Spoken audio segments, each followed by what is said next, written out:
नमस्कार। आज पाठसभा में उपस्थित सम्मान्य इभालुएटर महोदयोदय, सम्मान्य प्रधान शिक्षक महोदय, सम्मान्य विभिन्न विद्यालय से आए हुए शिक्षा गुरुगण, सम्मान्य हमारे विद्यालय के शिक्षा गुरुगण, सम्मान्य अभिभावक अभिभाविकाएं, मेरे प्यारे भाई बहन और सहपाठी दोस्तों, मेरा नाम वर्षा दास, मैं कक्षा 9 की छात्री हूँ। मेरी तरफ से आप सभी को सादर प्रणाम। आज मैं पाठसभा में विशिष्ट साहित्यिक तथा राष्ट्र संगीत जनगण मन के रचयिता रविंद्रनाथ ठाकुर के बारे में बोलूंगी। विश्व कवि के आख्यात से विभूषित रविंद्रनाथ ठाकुर उन पाटर स्मरणीय मनुष्यों के परंपरा में आते हैं जिन्होंने भारतीय सभ्यता और संस्कृति को अपने समग्र रूप में स्थित किया है। रविंद्रनाथ ठाकुर जी का जन्म 7 मई 1861 को कोलकाता के वारासाको में एक संपन्न एवं प्रतिष्ठित बांग्ला परिवार में हुआ था। उनके पिता देवेंद्रनाथ ठाकुर दार्शनिक प्रवृत्ति के प्रख्यात समाज सुधारक थे। रविंद्रनाथ ठाकुर जी का शिक्षा दीक्षा निखत घर पर ही हुआ। उन्होंने प्रकृति एवं जीवन की खुली पुस्तकों को लगन के साथ पढ़ा।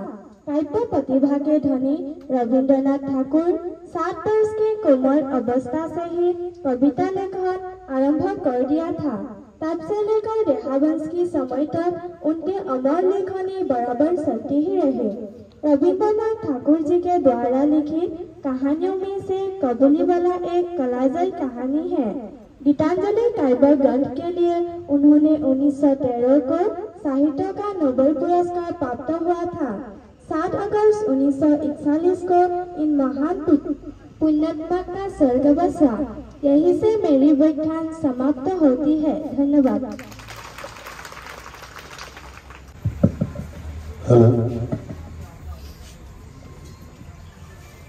नमस्कार। আজি পাঠসভাত উপস্থিত থকা মোৰ অতি সন্মানীয় বহি নিৰীক্ষক মহোদয়া দয় প্ৰমুখ্যে আমাৰ বিদ্যালয়ৰ প্ৰধান শিক্ষক মহোদয়, বিভিন্ন বিদ্যালয়ৰ পৰা অহা শিক্ষাগুৰুসকল তথা আমাৰ বিদ্যালয়ৰ ছাৰ বাইদেউসকল, লগতে SMDCৰ সভাপতি মহোদয় আৰু মাতৃগোটৰ সদস্যসকল, অভিভাৱক অভিভাৱিকাসকল আৰু মোৰ মৰমৰ ভাইটি ভণ্টি বন্ধু বান্ধৱীসকল, জয় জয়তীৰ সকলোলৈকে শ্ৰদ্ধা সন্মান আৰু সেৱা যাচিছোঁ।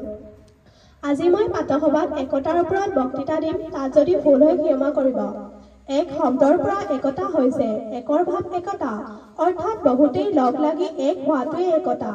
একতা এটা ডাঙৰ গুণ।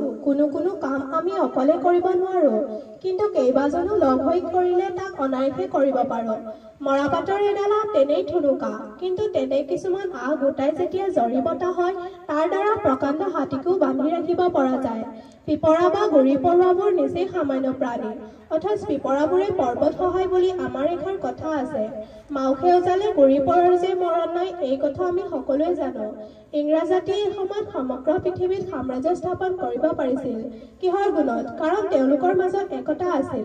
একেলগে মুঠ বান্ধি সৰ্বসাধাৰণে ৰাজশক্তিৰ বিৰুদ্ধে মূৰ দাঙি উঠাৰ গুণটোৱে সেই দেশৰ প্ৰথম গণতন্ত্ৰ অভূত হয়। আমাৰ দেশলৈকে বাৰু নাচাওনো কিয়, আৰম্ভণিৰে পৰাই আমাৰ মানুহে ইংৰাজৰ বিৰুদ্ধে বিদ্ৰোহ কৰি আহিছিল, কিন্তু একতাৰ অভাৱত এবাৰতো কৃতকাৰ্য নহল। পিছত মহাত্মা গান্ধীৰ নেতৃত্বত সমগ্ৰ জাতিটোৱে যেতিয়া একেলগে ব্ৰিটিছৰ অধীনতা অস্বীকাৰ কৰিলে, তেতিয়া বিনা যুদ্ধই আমাৰ স্বাধীনতা ঘূৰাই পালে।